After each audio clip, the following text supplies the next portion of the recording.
Hi, I'm Eric Manna and I'd like to welcome you to Manisms, helping people to balance self-improvement with contentment in order to lead more aware and fulfilling lives, hopefully making common sense more common. Today I want to go over the first M in my wellness code.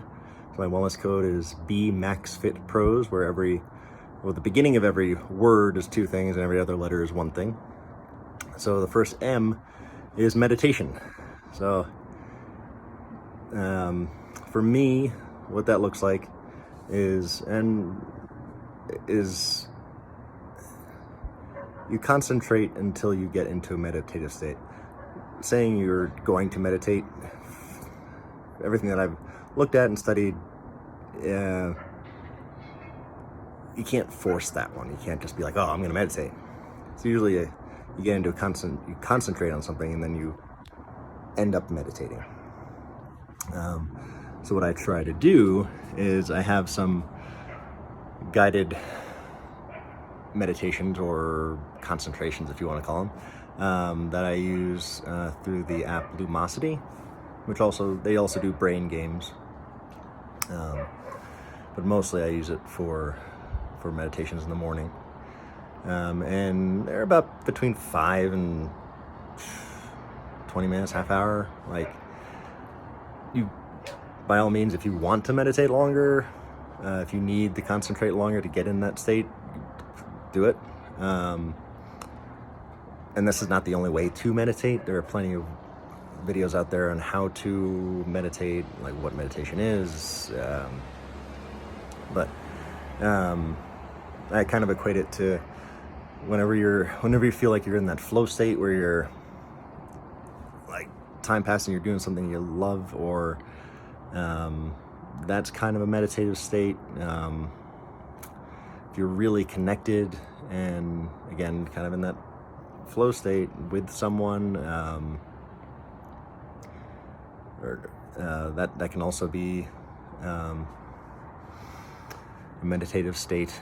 If you're just doing an activity that you really enjoy, or you're just in it, you're in the zone, then again, kind of a meditative state.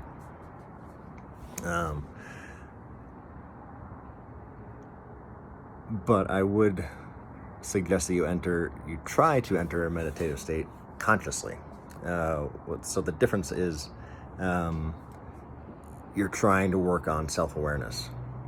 You're not just letting time fly by, and you're trying to kind of train your mind almost to take those couple moments in between having a feeling and acting on the feeling. That doesn't mean that you don't have the feeling. Like, everybody has feelings. Like, that's unless you're a psychopath, you're gonna have feelings. You're choosing how to express those feelings, or even if you want those feelings, you can transmute them to different feelings if you want to. And also with self-awareness, what I'd like to try to do, since I'm very big on self-improvement, obviously, but balancing that with contentment.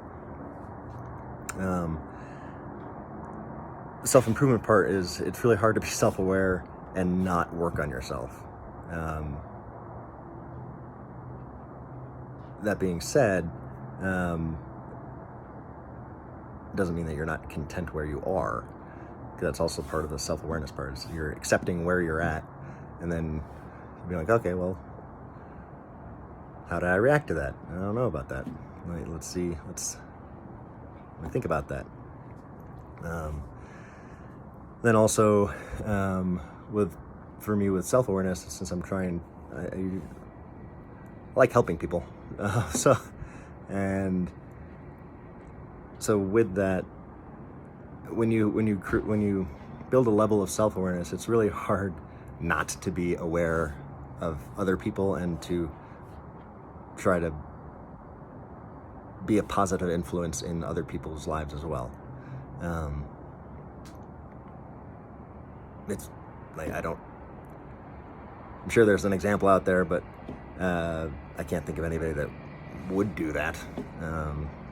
So yeah, self-awareness works on yourself, helps you work on yourself while being content where you're at, and also